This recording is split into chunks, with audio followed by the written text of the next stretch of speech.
11 o'clock at night or 6 o'clock in the morning, if I was available, which happened about 95% of the times, if they called and needed to be seen right away. It was more efficient, saved them the emergency room visit. Sometimes they needed admission, I would admit them directly. But the point I want to make to you is that there is a slightly different perspective to both situations. Your salary, would you work more efficiently between the 9 to 5 hour, or would you work, recover your practice and take around to the weekends, be available to your patients all day, all night? And they're different models, group practice.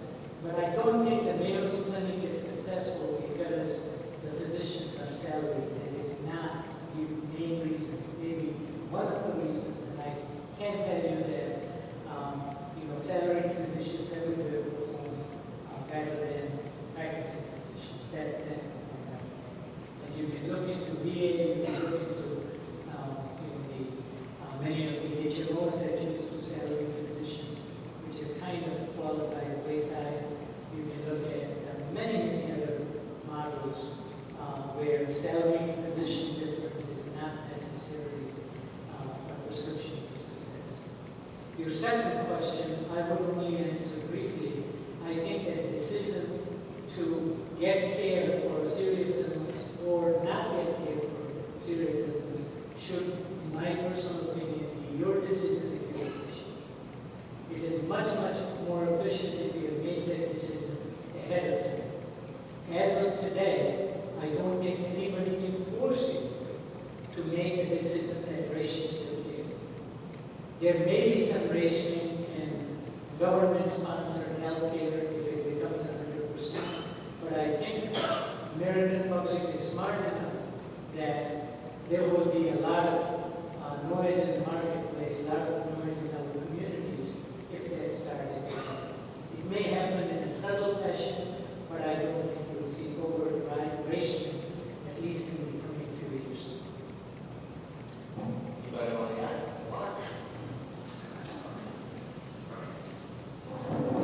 So applying the Mayo model nationally,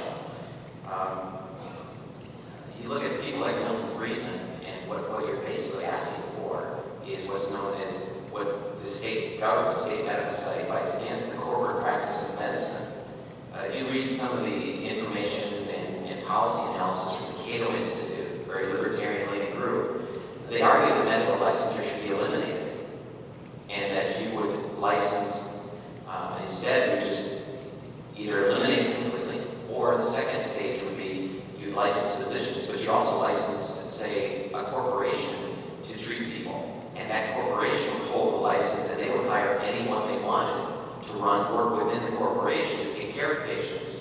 So you have to be careful about exactly what you want out of that Mayo model. The second thing is that if you go over complex systems, the more complex the system, and you cannot argue that the system of medical care in this country is not immensely complex. The more complex the system, the less you can plan it.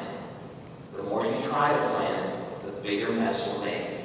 So if Mayo is a great model, then my question is, first you have to understand what's going on, and if it's doing a great job, then why don't other people copy it? Because you'd think everyone would be attracted to the Mayo Clinic. Well, they're not. Why aren't they? Because people don't control their own resources. For years and years, whether you're employed or not employed, all this money, we'll start with the employee simpler. Right now, family of four, there's probably about $12,000 to $14,000 if you live in Illinois that's transferred. It's your money. It's transferred from the employer to the insurance company, and it's gone. Okay? You don't see another dime. The only way you get any of that back is by going to the doctor and using their services. If you had a catastrophic claim, just cover the $5,000 deductible, the premium plummets. My daughter's 23. Her monthly insurance premium is $3,250. $3,250. And that gives her a $5,000 deductible. Her odds of getting sick are really small. So why pay $1,000 a month for this third-party payment plan? Now what she does is she can save the difference. And over time, she can build up her own money. Now, if they have people have their own resources, suddenly they'll go to the Mayo Clinic on their own. The Mayo Clinic's nimble. They can change things on a by week, they can change it. If the government mandates the Mayo model, well, then bureaucracy takes over. There's no chance to innovate because bureaucracies take years to make a change. So if something new comes along, well, you'd be 3 or 4 years behind if the government is mandating these models all around the country. Better individual hospital systems around the country mimic the model, and if you couple that with a system where patients have their own resources and can then say, I want to go to Mayo, I want to go to the Cleveland Clinic, I want to come to Swedish American Rockford Memorial because they do a better job. And since I control my resources, I decide where I go, not a third party. Because government and insurance companies are both the same bad actors. They're both third parties controlling your resources. And this is a philosophy of healthcare reform, is we don't want another third party controlling us. Who cares if they switch you from the insurance company to the government? It's just another third party controlling your resources. You've lost them all. You don't have the ability to take care of yourself. Now, let's say you're 22 and you've done this catastrophic model. As you get older, the savings account grows. Every year you add to it. Some years it might go down a little because you had to get some medical care along the way. But the vast majority of people are going to reach the age of 60 or 65, not having really used a lot of healthcare dollars. It's just statistical, it's actuarial. So this savings account will be large. So now we get back to your question about expensive treatments, okay? Cell phones, when I was in high school, they were brand new. This is the early 80s. It was the size of a shoebox, okay? Cost a lot of money.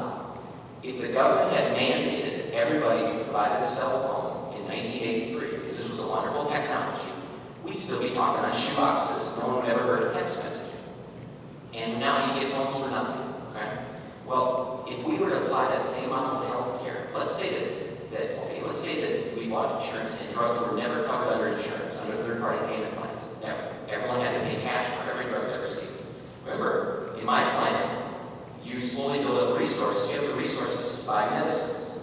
Now, if the insurance company comes up with a drug that cures cancer in one pill, okay? If that were to happen now, the insurance company would probably charge $200,000 for it and get it because the government would mandate it be covered. I mean, it's one pill. You have to pay for it. And so they can charge an excessive amount of money for these chemotherapy agents or drugs. If the patient has to pay for drugs, they're going to ask, is this of value to me? And let's say it's $200,000. Not many people are going to be able to afford it. And so yes, initially only maybe really, really rich people will get that therapy or treatment.